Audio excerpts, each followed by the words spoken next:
As you move higher, the rules shift again. They don't disappear. They become quieter, harder to see, but sharper when they strike. This is no longer the climb. This is the edge, where the difference between control and collapse is a single word, a single look. One wrong move. You've passed 18 laws. That's not luck. That's clarity. But clarity must now evolve into awareness, into mastery. Because now, power becomes subtle, strategic, silent. Law 19.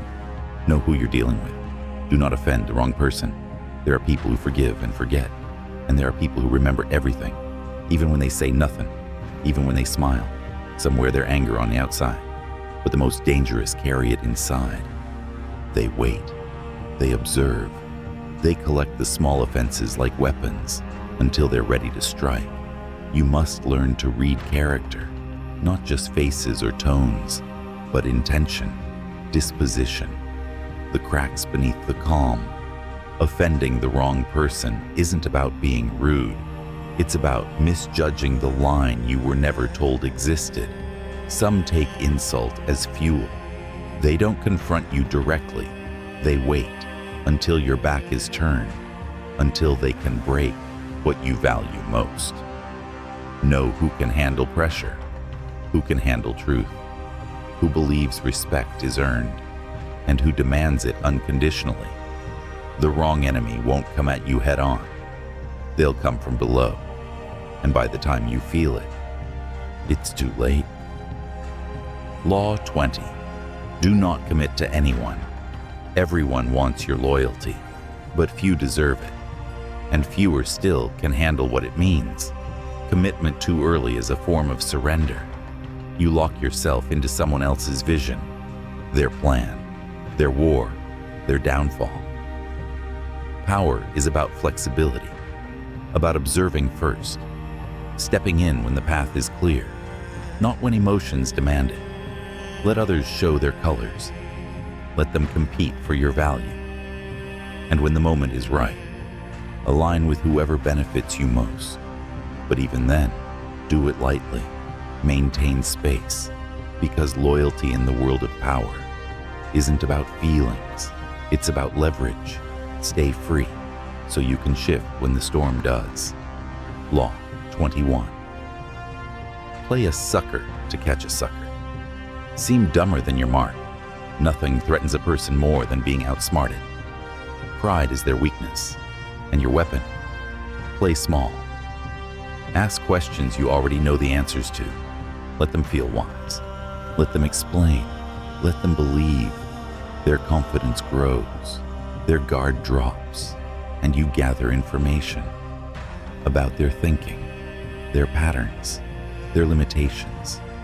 People reveal themselves to those they think are beneath them. They offer unguarded thoughts. They share ideas they wouldn't if they respected you more. Invisibility is power. And when you finally strike, they never see it coming. Law 22. Use the surrender tactic. Transform weakness into power. Sometimes you don't need to win now. You need to stay in the game.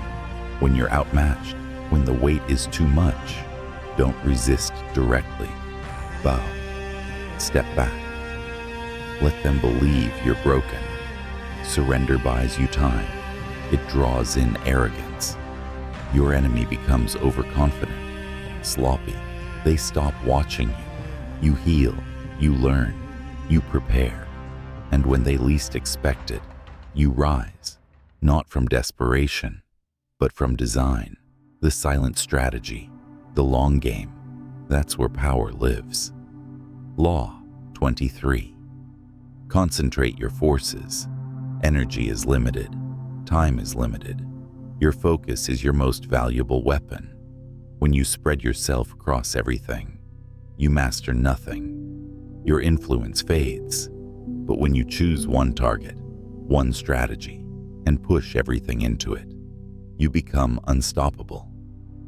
Concentration builds momentum. Momentum builds fear, and fear builds control. Don't chase every opportunity. Don't say yes to every invitation. Say yes to the one that changes everything. Law 24. Play the perfect courtier. The courtier doesn't rule, but he influences the ruler. He moves without creating enemies. He bends without breaking. He never oversteps, but he never disappears. In every room, he watches, he listens, he speaks just enough. And always with purpose. Power is not always about command. Sometimes it's about atmosphere, the mood you set, the comfort you offer, the flattery that feels sincere. The courtier survives every shift in power because he doesn't fight the storm, he dances in the wind.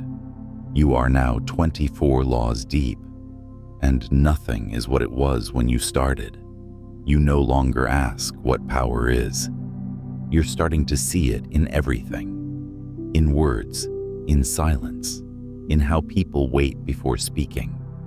But be warned, this is only the halfway point. And the laws that come next don't make you smarter, they make you sharper. Episode 5 is coming. And when it does, you'll begin to see power, not just as strategy, but as identity.